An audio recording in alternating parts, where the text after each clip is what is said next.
Hello, my name is Tosca Bruno van Vijveken and I work at the Transnational NGO initiative here at the Maxwell School at Syracuse University.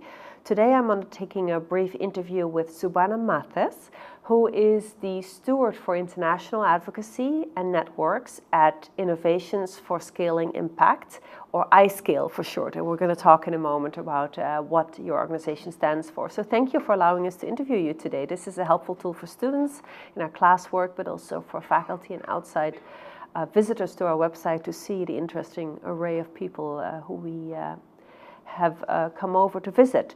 So let's talk about iScale, your organization. What is the nature and mission of iScale? Thank you for having me. iScale, Innovations for Scaling Impact, really works with organizations, social change organizations, to scale the impact of the work that they do. We recognize that much of the work that organizations do to scale impact are interlinked, they're global, they're pressing, but they're also very complicated and complex in that they involve multiple stakeholders, multiple actors, and that they're not often linear in nature. That is, that one project doesn't lead to a certain one outcome, but that there are many outcomes that might result. And so we try and work with partners on a number of different issues, such as health, such as finance and transparency, such as women's rights, including sexual reproductive health and rights, a number of issue areas, cross-cutting, to really help them scale the impact of the work they do around innovations, like you mentioned, through advocacy networks, global networks, multi-stakeholder initiatives, communities of practice, as well as in innovations in monitoring, evaluation, and learning. A very interesting facilitative type of organization. How did you personally first become interested in transnational activism, which you work on amongst others, and in working in this overall kind of transnational advocacy and civil society space? Really, that came about from my student days at university. So. Was involved in advocacy in different issue areas, volunteer work as well, and so naturally I think just given my educational background, was really inclined to do work with in the international space, particularly transnational space, and particularly on issue areas that I really cared about at the time. Of course, gender equity, but also health. And that sort of naturally led me into this process of working with iScale across issue areas, but really focused on transnational advocacy efforts. I see. So since you know transnational advocacy platforms, networks, and so on quite well, I'd like to ask you a couple of questions about them. What do you think, if you look across the board of the transnational advocacy networks you're familiar with, what are some of the core challenges that they are facing at this moment, and how does iScale try to help with dealing with those challenges? Sure. I think with advocacy in general, but particularly with transnational advocacy, we're often working with partners who are working against shifting priorities, for example, changing political landscapes, against resource-constrained environments, a global economic crisis now.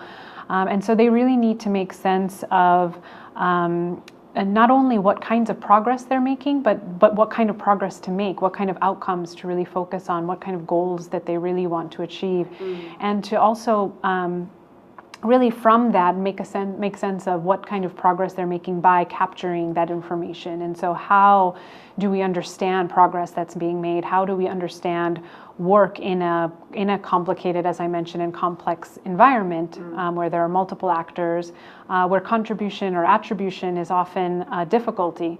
Understanding who's responsible for what is often challenging. And so what we work with partners around is both on the strategic planning side, which is what to do, but then also how to measure it, and how to understand the impact that you're making, that a transnational advocacy initiative is making, in order to then adjust, again, to scale impact in the work that they do. I see.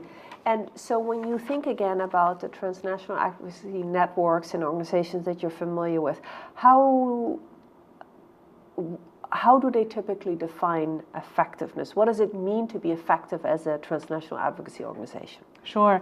I think, we draw from several disciplines, but I think transnational advocacy really cares not only about the efficiency aspects of effectiveness, but they also really care about the stakeholders involved, the beneficiary, folks at the beneficiary level for whom the transnational advocacy, for example, exists. Mm-hmm. The kinds of people who the transnational advocacy effort represents.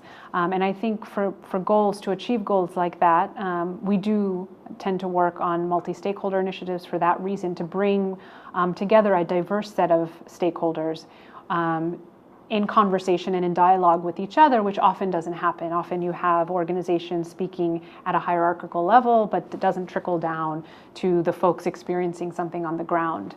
And the way in which we like to work with our partners, who are transnational advocates, is really to be able to marry that dialogue, to actually have them converse, have the beneficiaries speak to the advocates, say at the national level, to really understand what's happening in between. I see.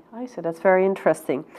One final question I had is, when you think again of those transnational advocacy networks and initiatives, what kind of leadership skills, both formal skills but also informal skills, do you think are crucial to be an effective leader in those types of organizations? What does it mean to be a good leader in a transnational advocacy network? I think that's a great question. I think in my experience, certainly it really helps for the leader of a transnational advocacy effort to be very open-minded, to almost be a generalist, because you might start with an issue area that is your expertise. But I think because advocacy efforts tend to draw people from a variety of different backgrounds, experiences, I think what I've noticed is where people have been open-minded in taking best practices from other fields, for example, but also in understanding other people's perspectives. I think that's really, really helped the advocacy initiative to be very effective and to be in tune with adjustments that it needs to make along the way. Right, and that includes then maybe an understanding for instance, a beneficiary perspective or a government official perspective. So that's to you one of the key leadership. Key, yeah. Right. Yeah. Thank you so much for this interview, Subarna. This was very helpful. Thank you.